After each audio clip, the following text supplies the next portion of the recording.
I don't think they were I don't think it was too late. I think it was too long. Like that was my biggest thing. Like that's a long time. Michigan and Alabama went to overtime and played a shorter game than Washington and Texas, and obviously that has to do with injuries. That has to do with reviews, incomplete passes, all this stuff. So there's that. But at the end of the day, I think the committee got what they wanted. Right? You get a 20-27 overtime game with Alabama and Michigan, a game where Michigan gets to kind of prove that they can dictate the tempo and dictate the style of game that they want to play.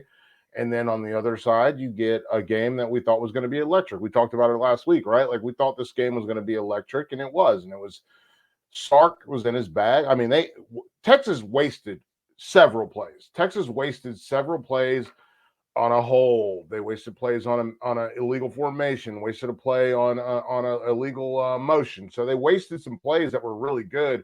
They didn't get to use those plays. But yeah, this is what we got what we want. Why did ultimately Michigan beat Alabama? How did they get by them?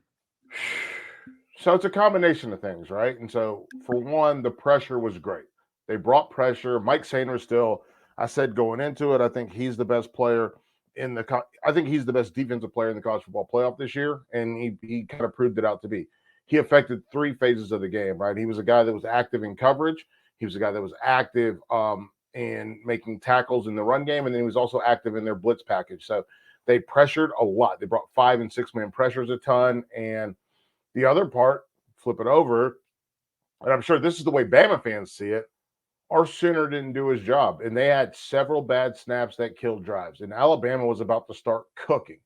I talked to Richard Johnson. You can listen to that on College Sports Now tomorrow, but I talked to Richard Johnson today, and he was like, it's not even the end of the game bad snaps. It's the start when Alabama's about to go up by like 17 or Alabama's about to go up by 2 scores, they kill a drive with bad snaps, and that's a problem. And I was talking to EJ Manuel, and he said a bad snap, and he put it in like layman's terms because I've played quarterback, but I played quarterback in middle school. Like nothing's happening. So I've never played quarterback at the level where guys are coming at your head. And he said, and I want folks to understand this.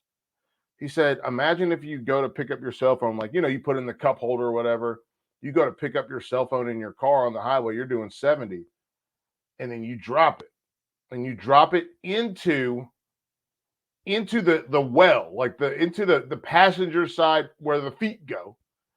And he's like, and then you're like, okay, I'm good. Let me get down here and get it. And then you look up, and then there's brake lights, and you're like, I don't know what's happening. And he was like, that's what Alabama went through. They went through it like 7 times in one game. That's a killer.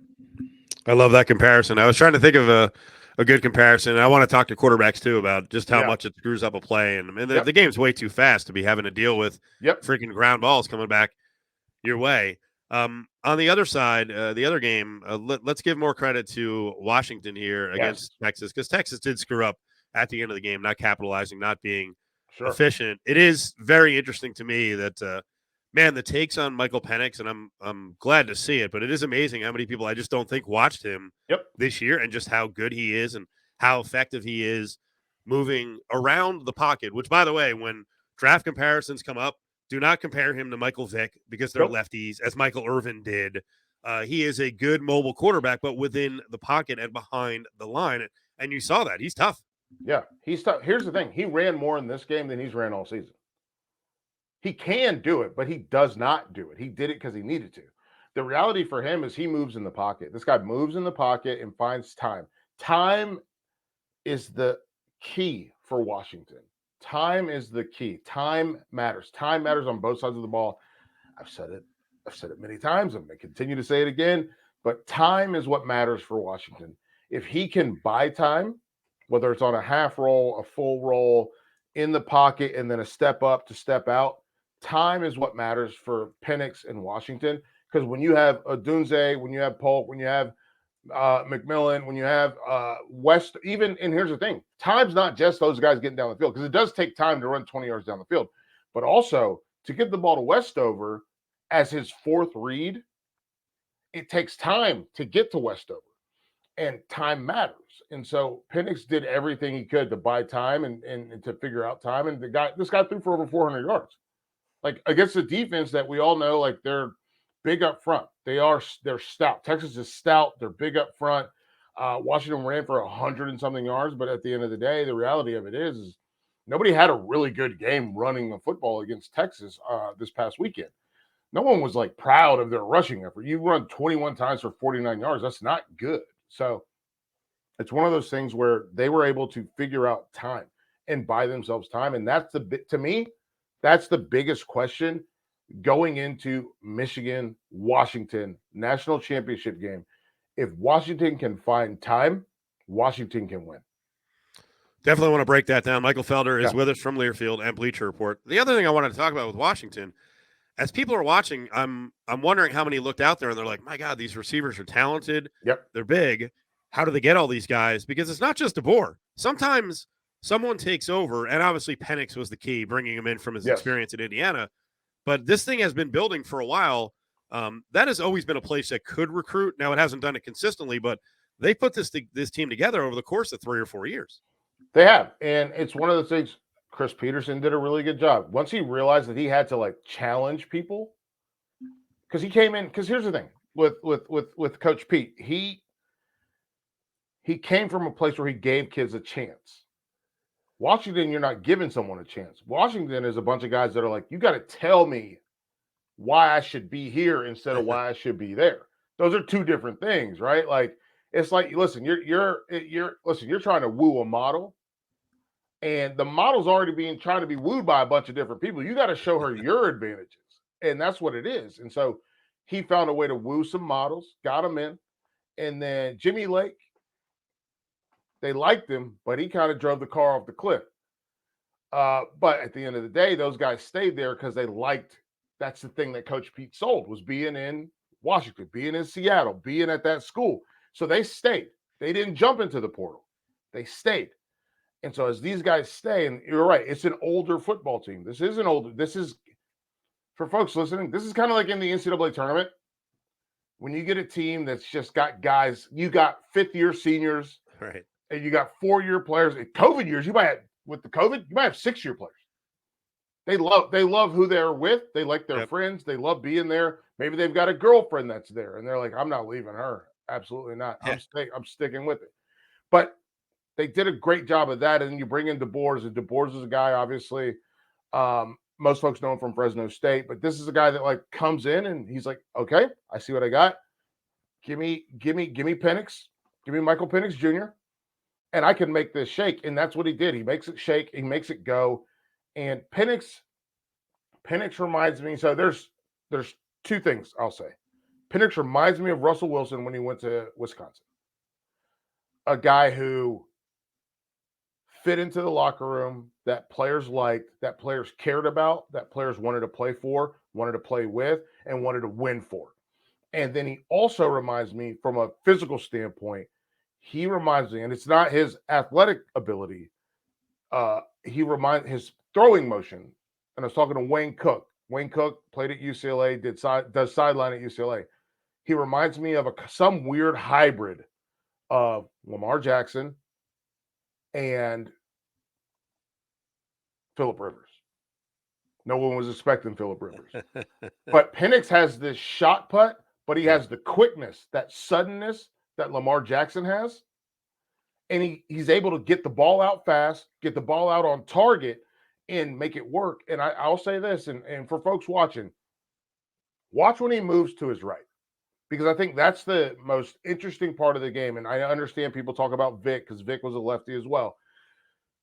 When you watch his game, it's a different game. Because when he moves to his right, he still gets set. And so think about this. Cofield, think about this. All right, I'm going to pull the chair out a little bit. Think about this. You move to your right. This is my left leg right here. If I'm moving to my right, my left leg's in front. I still can step on my left leg and pull my right leg back. And you know where I'm at right now? Now I can throw. And I can throw to the hash. I can throw to the post. But I can keep running to the sideline and throw to the sideline.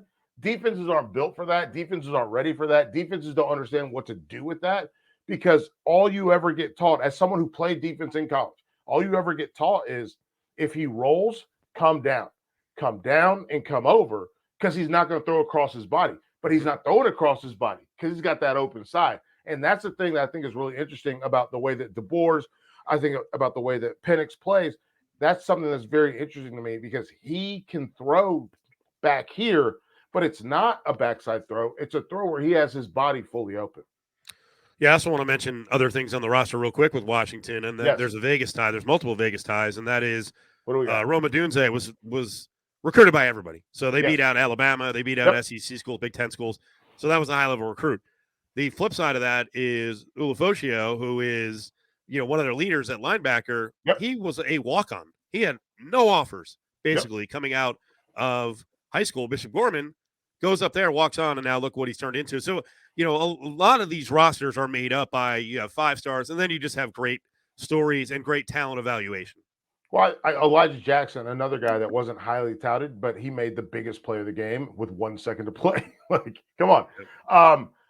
But yeah, that's the thing. Your best linebacker is a guy that's a walk-on. Guess what? It's what? That's serving me Big Ten vibes. Like, that's serving me Big Ten, where like it's a kid who just always wanted to go to this school and does it. And I know he didn't always want to go to Washington, but he always wanted to play D1 football, and they gave him the best. Offer's not the right word, but they gave him that preferred walk-on and they let him go. And he just kept grinding and grinding. And that, again, when you have a walk-on like this that's able to play, guess what? This guy is when did he get to school? He's from Alaska. This is a guy that got to school in, I think he was 18. Yeah, he's been in school a long time. As you mentioned, this is an old team. Yep. They got guys that can play. And so they got guys that have played a lot of football too. And so when you look at that, you see 2 tackles for loss in that game. And is he their best player? No. And Braylon Trice is probably their best player overall. But at the end of the day, when you get a guy that's grinded constantly, that's what I love about Washington. They don't play the best defense. They're not the best defense. Michigan has the best defense going into this game. Washington has the best offense going into this game. Styles make fights. So we have to figure out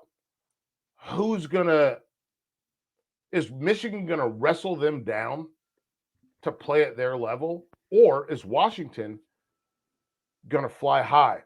Like, and listen, I'm not going to call myself a runner, but every now and then I listen to Gonna Fly Now by the Rocky soundtrack. Okay, yeah. And if that's what Washington can do to them, like, I don't know that Michigan can keep up. I think they can. So I think Michigan, with their rotation of defensive linemen, like I said all year, and UNLV didn't play can wrestle them down. I think they can put enough pressure and leave their guys on an island. I think their guys are NFL quality guys, and we saw that in this last game. Now, Bama doesn't have the same level quarterback as Washington, but I think they can put enough pressure and then leave their guys on islands where, they're going to be able to wrestle them into that kind of grind out game, and it shouldn't be super high scoring. But you tell me. So here's the thing, and I've said this before. I'm going to say it again. My mom always told me this, and I'm sure everyone's heard it. Don't argue with fools. They'll bring you down to their level, and they'll beat you with experience. And that is what Michigan did to Alabama. And if Michigan can do that again to Washington, they win this football game. If no one scores more than 27 in this game, Michigan wins without a doubt. We get this game into the 30s, that's a Washington win. And I think Washington still has a chance, because the reality of it is unless it's a shutout, if it's 24-17 with 90 seconds to play, and I got Michael Penix, take my money, Michael, take it, let's go. And that is my worry on the other side. We're talking to Michael Felder, college football, getting ready for the title game coming up on Monday, Washington and Michigan. JJ McCarthy's got to play better. Yes. He's got to be more efficient. He cannot throw the ball into that much jeopardy. But a lot of the basic completions, overthrows, inaccurate. He's got to be better. His best play, in theory. Hang on, let me look. I got the notebook here. I got it. I got the notebook. I got the notes. So his best play The play that put them into overtime, fourth quarter, what is that? 130 or something, 103? Fourth quarter, tip ball. It's a tip ball play where the Bama defender tips the ball. In theory, you're like, tip ball. Yes, we did it. But what that guy that tipped the ball didn't realize is there were two guys breaking on that ball. It should have been a pick six. Ball doesn't get tipped. Receiver catches the ball, picks up the first down. And I'm like, man, they're going to talk about this as like a good play. And I'm like, this is a bad play. It was a bad ball from McCarthy. Tip ball. That ball would have been a pick six at best. At minimum, it would have been an interception because the receiver didn't even realize the ball was going to be there. So he's got to be better. And I want to see him be better because he's got great athleticism, tremendous talent. I want to see them use him in a better way. Sign up for It's Felder at Substack.com.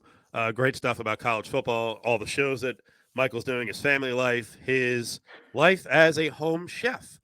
Best thing you made this weekend, was it Korean fried chicken or the French dip? The French dip was so good, and I scoop them so you can get a little bit more meat in there, and you can dip them, and they're good. But the Korean fried chicken was the star of the New Year's party. We had a couple friends over for New Year's, and they brought stuff too. One of our friends did ribs, another one did wings. They were good, but the Korean fried chicken, double fried with the sesame seed, tossed it in the sauce. Everyone loved it. Like, couldn't get enough of it. We have 4 left. Like, we only had 4 left. So out of like a huge thing of wings, we're good. Nice. New Year's resolution, the exercise bike goes bye-bye? Yeah, I'm getting rid of it, man. I'm done. How much did you pay for it? Sorry to rub salt in the wound. $3,000, I think. Oh. $2,500. What's the market now? Very low. I'll tell you what. If it was a stock, I guess I'd keep it. Just taking up space, though.